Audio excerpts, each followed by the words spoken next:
Cette dernière vidéo, j'ai envie de vous montrer un cas concret et réel que j'ai fait pour un client et montrer comment j'ai connecté son compte HubSpot avec son app, comment son app est connectée à son compte HubSpot, comment fonctionne l'ensemble en mettant en application tout ce que je vous ai montré avant avec des subtilités en plus. Pour commencer, la première chose que j'ai faite, c'est que j'ai créé une table logs. En fait, dans cette table logs, j'ai mis en field les informations dont j'ai besoin. C'est-à-dire que lorsque je suis dans la documentation webhook de HubSpot, comme je l'ai expliqué dans la vidéo précédente, ici, HubSpot envoie une liste de payloads. Donc dans cette liste, on peut avoir jusqu'à 100 événements, donc 100 payloads différents. Et on voit que par exemple, ce payload-là n'a pas la même taille que ce payload-là. Celui-là, c'est un contact property change. Celui-là, c'est un contact creation. Celui-là, il a moins de paires clés-valeurs que celui-là. Donc, il va falloir récupérer la bonne information au bon endroit et faire ce qu'il y a à faire. Donc, ce que j'ai fait, c'est que je vais pas pouvoir montrer le compte HubSpot. Par contre, j'ai écouté la création de contacts. L'objectif, c'était de mettre à jour les contacts qui arrivaient sur HubSpot, les mettre à jour sur l'application parce que ces mêmes contacts-là qui arrivaient sur HubSpot, ils étaient dans un certain champ spécifique et il fallait que les personnes qui utilisaient l'application, donc les personnes terrain, c'était une entreprise de menuiserie, puissent contacter le client pour aller faire les travaux et les mesures et tout ce qu'ils ont à faire sur le terrain. Donc pour ça, j'ai dû mapper correctement les bons payloads et ça, pour être sûr qu'il n'y ait pas eu de problème et que je puisse suivre tout ce qui se passe, j'ai créé une table log dans laquelle je récupérais le change source. Donc ici, je sais exactement par quel moyen est rentré le contact sur HubSpot, donc je le récupère aussi sur Bubble. Il y a eu du form, il y a eu de l'intégration, il y a eu de l'API, de l'automation par plateforme, CRM UI. Je connais du coup la data qui a été envoyée par HubSpot à mon application et je sais ce qui s'est passé. Ça, c'est moi qui ai rentré la donnée en brut. Je sais que là, j'ai créé un contact. Là, j'ai récupéré la data de HubSpot. Donc, je sais exactement quelle action, de quel workflow. On va le voir tout de suite. Donc là, on arrive sur mon back-end. J'ai deux sources. À l'époque où j'ai fait cette application, j'ai eu ce problème-là justement de mince, quand je écoute une association, il y a plus de champs que quand j'écoute un contact. Et je savais pas comment fallait faire. Donc ce que je vous ai dit dans la vidéo d'avant d'initialisation, je l'ai appris ou en tout cas je l'ai compris et testé bien après. Donc ici, j'ai Retrieve Data HubSpot. Donc ça, c'est pour toute la partie écoute de propriété et Retrieve Data HubSpot modif asso. Donc ça, c'est pour les écoutes des modifications d'association. Donc cette app que j'ai fait en début d'année, elle a deux applications privées sur son compte HubSpot, une qui écoute les propriétés, une qui écoute les associations. C'est une manière aussi de faire. Mais aujourd'hui, je pourrais refaire la même chose en ayant seulement un seul endpoint. Là, on va aller dans l'exemple de l'écoute de changement de propriété. Qu'est-ce qui se passe? Ici, dans cette application, je n'ai pas mis la validation de signature. C'est-à-dire que, pareil, au moment où j'ai fait l'application, j'ai ouvert et j'ai mis uniquement une contrainte à ce niveau-là. C'est pas du tout la méthode la plus safe. Donc là, je suis en train de reprendre son application pour la sécuriser. Donc, qu'est-ce qui se passe? Une fois que je reçois, par exemple, le cas d'une propriété qui est changée, ici, ou un contact qui est créé, peu importe. Ici, je vais créer un nouveau log. Donc, dans ce log, le titre, je sais que c'est Retrieve Data HubSpot. Donc, je sais que ça, quand je vais aller dans ma base de données ici, tout ce qui est sur ces lignes-là, je sais c'est la donnée brute qui arrive de HubSpot. OK. Donc, ça veut dire que lorsque je vais recevoir, je saurai que quel event ID c'est et change source, qu'est-ce qui s'est passé. Donc, quand je viens ici, on a vu que c'était une liste. Donc, ce que je vais faire là, comme c'est des logs, je vais récupérer tous les logs qui viennent. Donc, je récupère each item, il n'y a pas de sujet. Donc, la deuxième action, c'est créer un contact. Moi, ici, je ne veux pas créer un contact un à un. Ça veut dire que il arrive à des moments mon utilisateur importe des contacts par CSV. Donc, du coup, il y a beaucoup de contacts importés d'un seul coup. Donc, si je crée le contact une seule fois, je vais créer juste un contact et ça va pas marcher. Moi, j'ai besoin de créer un batch de contacts. Pourquoi créer un batch de contacts? Parce que s'il y a qu'un seul contact de créer, ça marche. Ça sera une liste d'un contact. Mais s'il envoie plein de contacts pour X ou Y raison, on a eu le cas quand il faisait des imports d'un logiciel à un autre, on se retrouvait bloqué. Donc, j'ai dû mettre en place un peu plus complexe, la création du batch. J'ai utilisé un schedule API workflow et pas un custom event. Pourquoi? Parce que je voulais pouvoir schedule la date. Parce que dans le cas, on va le voir juste après, mais des tickets, quand je crée un ticket, je veux mettre un délai de 10 secondes parce que dans le cas où le contact n'existe pas et il y a l'objet ticket qui est créé, il faut que j'attende que le contact soit bien créé par mon API avant de créer le ticket. Donc la solution que j'ai trouvée, c'est d'attendre 10 secondes avant de créer le ticket pour pouvoir faire correctement le matching. Ici, j'ai voulu créer un batch de contacts. Donc quand je veux créer plusieurs contacts, il y a trois techniques qui existent. On peut faire aussi bien les récursifs workflow qu'utiliser un schedule API ou utiliser l'API de sa propre application. Donc j'ai utilisé l'API de ma propre application. Donc vous pouvez le voir dans ma masterclass Data API. J'ai ouvert en fait mes API pour la base de données contact et en fait je fais un auto-call API à mon app pour créer mes contacts. Je vous le montre rapidement, mais ici dans création de contact, j'ai mon endpoint que j'ai retiré juste pour la vidéo. Et en fait, j'envoie à ce endpoint une liste de contacts à me créer dans mon application. À cette API Workflow, je vais lui envoyer de la donnée. Je vais lui envoyer request data. Donc request data, c'est la donnée que je vais recevoir du webhook. Donc comme on a vu, c'était une liste. Comment je vais filtrer? Je prends request data, je prends each item, donc je vais prendre tous les object ID et je vais faire un filtre. Dans ce filtre, qu'est-ce qu'on peut trouver? Je vais contraindre ce filtre. Je vais aller chercher tous les contacts que j'ai dans mon application. Ensuite, je vais prendre tous les items donc de mes contacts ID HubSpot. Dans ma table contact, j'ai un filtre qui s'appelle ID HubSpot. Ça veut dire que je récupère un contact, son ID HubSpot pour vérifier l'unicité.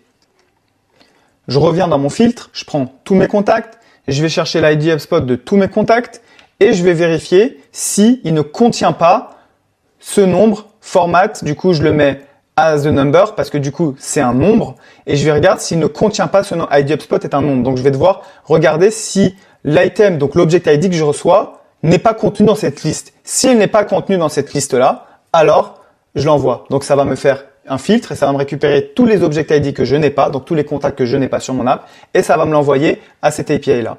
Qu'est-ce qui se passe dans mon workflow, dans mon API workflow? Une fois que j'ai récupéré cette liste d'object ID, justement de contacts qui viennent d'être créés et que moi je n'ai pas dans mon application, je vais les envoyer à cet appel API qui va me récupérer sur HubSpot tous ces contacts. Donc HubSpot est une création de contact, d'un ou plusieurs contacts. Il m'envoie l'object ID. Moi, je récupère ceux qui m'intéressent. Comme il m'envoie des doublons, je ne veux pas créer plusieurs fois le même contact.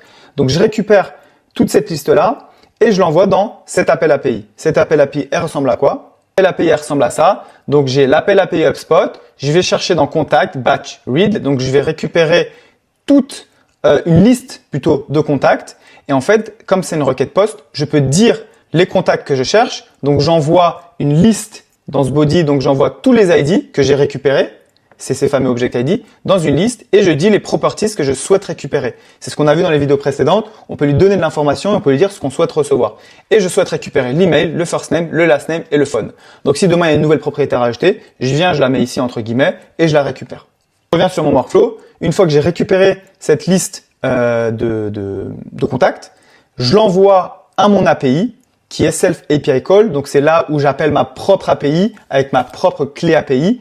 J'envoie ces données-là là-dedans pour dire « Ok Bubble, crée-moi tous ces contacts ». Donc, je récupère le body, juste le body entier de mon étape 1 et je vais le formater donc sous un format JSON parce que c'est ce format-là que mon API a besoin. C'est un JSON L, donc c'est JSON en ligne et je mets email, first name, name, phone, ID HubSpot. Et toutes ces informations-là, tous ces fields-là, c'est exactement les fields que j'ai dans ma type contact. Email, first name, écrit exactement de cette manière-là. Et je récupère dans le body, là par exemple pour l'email, ça va être this retrieve list contact body, donc il va prendre dans la liste, il va prendre properties, email. Là, il va prendre properties, first name, ne pas oublier le format as JSON safe, comme ça vous n'avez pas besoin de mettre les guillemets, le name, le phone, et l'ID HubSpot. Délimiter ici, je mets un espace. Je referai une vidéo plus en détail sur l'utilisation de la Data API pour créer une liste, pour créer plusieurs records dans une table. Une fois que ça c'est fait, ça va me créer un log qui va s'appeler titre création contact et dans request data, ça va me mettre tous les contacts que j'aurai créés. Dans les logs et on regarde ici création de contact. Donc le 5 mars dernier, création de contact, il y a le contact avec cet ID-là qui a été créé. Et là, on observe qu'il y a toujours un seul contact. Donc, globalement, mon batch, il a été très utile au début quand mon client a fait beaucoup d'imports en masse via des CSV. Mais depuis, on voit qu'il y a toujours un contact qui a été créé. Donc, j'aurais pu m'abstenir de faire toute cette logique-là et de faire juste create a thing et le mettre dans la base de données. Sauf que si demain, il veut créer 2 contacts d'un coup ou 15 contacts d'un coup, eh ben, on se fait avoir. Donc, c'est au moins, qui peut le plus, peut le moins. Là, ici, il peut créer une liste ou créer qu'un seul contact. Je vous montre l'exemple de la création d'un ticket.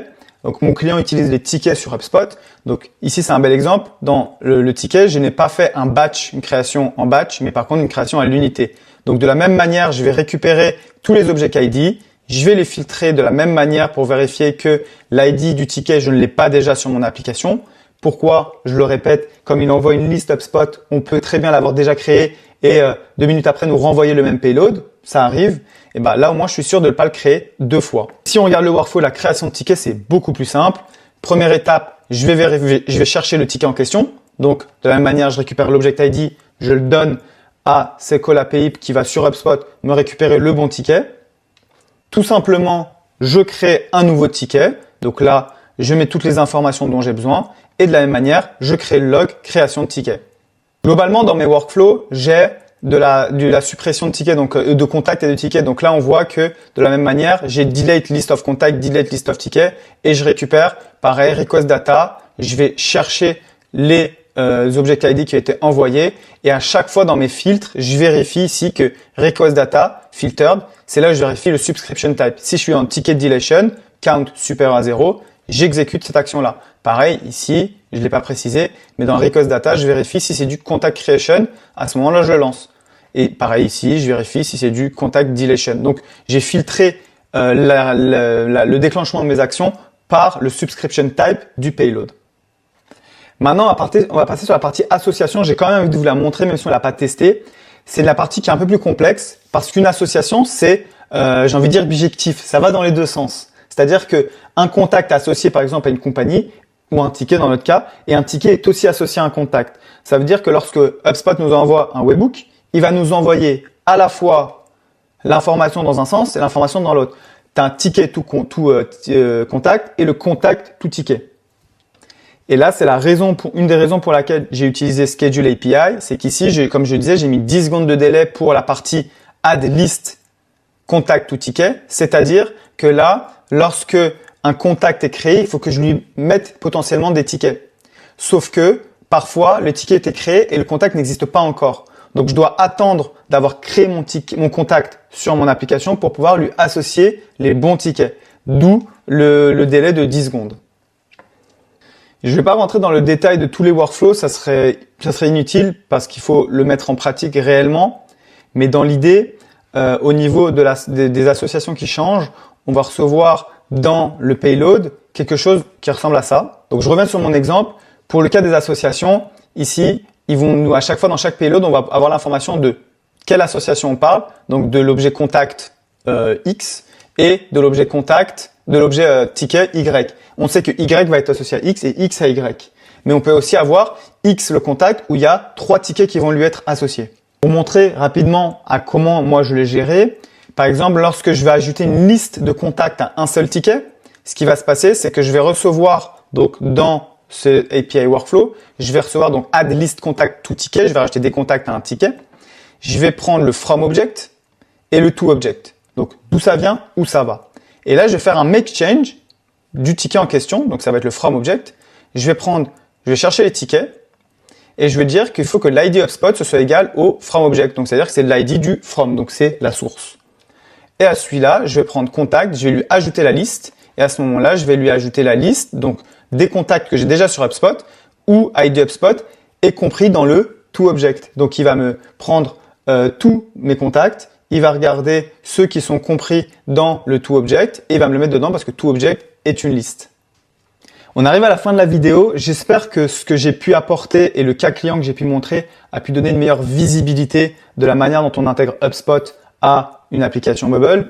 La complexité première, c'est surtout ce fait de ne pas créer en doublon. C'est la problématique que j'ai eue au tout début. C'est quand un contact était créé, et ça s'est fait par itération, quand un contact était créé, je me disais, mince, il a été créé une fois, mais pourquoi je l'ai 3 fois dans mon application? Même quand je le crée à la main, sur HubSpot, je crée un nouveau contact test, j'allais sur mon application mobile, parfois il était 2 fois, 3 fois, 4 fois. Et en lisant la documentation du webhook, enfin de HubSpot, j'ai pu comprendre que plus le payload pouvait être pendant un laps de temps envoyé 2, 3, 4, 5 fois, même plus. Et donc, c'est là où j'ai mis en place ce filtre qui dit que tu vas me chercher la liste des object ID et tu vérifies que tous ceux que j'ai déjà sur Bubble ne sont pas compris dedans. Ceux qui ne sont pas compris dedans, tu me les prends et là, on va les créer. C'était la première problématique que j'ai eue. Ensuite, lorsqu'on est arrivé sur la partie association, Comme des associations allaient dans les deux sens, il fallait pouvoir filtrer à chaque fois, ok, quand tu récupères tel objet, il faut que tu regardes le ticket et que tu regardes les contacts que tu dois ajouter dedans. Il fallait vérifier qu'ils n'étaient pas déjà dessus et les ajouter. Donc il y a beaucoup de ce que j'appellerais de la transformation de données, mais globalement, ça se joue plutôt dans Bubble. On n'est plus vraiment sur la connexion entre Bubble et HubSpot. Donc ça se joue dans Bubble, donc c'est plus la logique métier qu'on va mettre dans Bubble. Mais au niveau de la connexion, toutes les vidéos d'avant j'ai essayé de balayer un peu les grandes lignes. Il faut savoir comment récupérer l'information et comment envoyer de l'information, comment les requêtes sont gérées. On a vu que les réponses étaient du 404, donc il fallait gérer ça au niveau plutôt de l'erreur code et pas au niveau du body et du count. On a vu comment récupérer au niveau du webhook plusieurs informations qui diffèrent d'un événement écouté à un autre via l'initialisation plus complète, c'est-à-dire qu'on a vu qu'il fallait modifier la requête manuellement s'il manquait des paires clés-valeurs. On a vu aussi que lorsque vous recevez tout sur un seul endpoint, comme vous ne pouvez pas en avoir plusieurs, l'idée est de créer soit des schedules, soit des API workflow et les schedules, soit des custom events pour pouvoir les trigger. L'avantage de l'API workflow, c'est que s'il faut, on peut lui mettre un petit délai de X secondes, X minutes, si on veut être sûr qu'une donnée a bien été créée au préalable.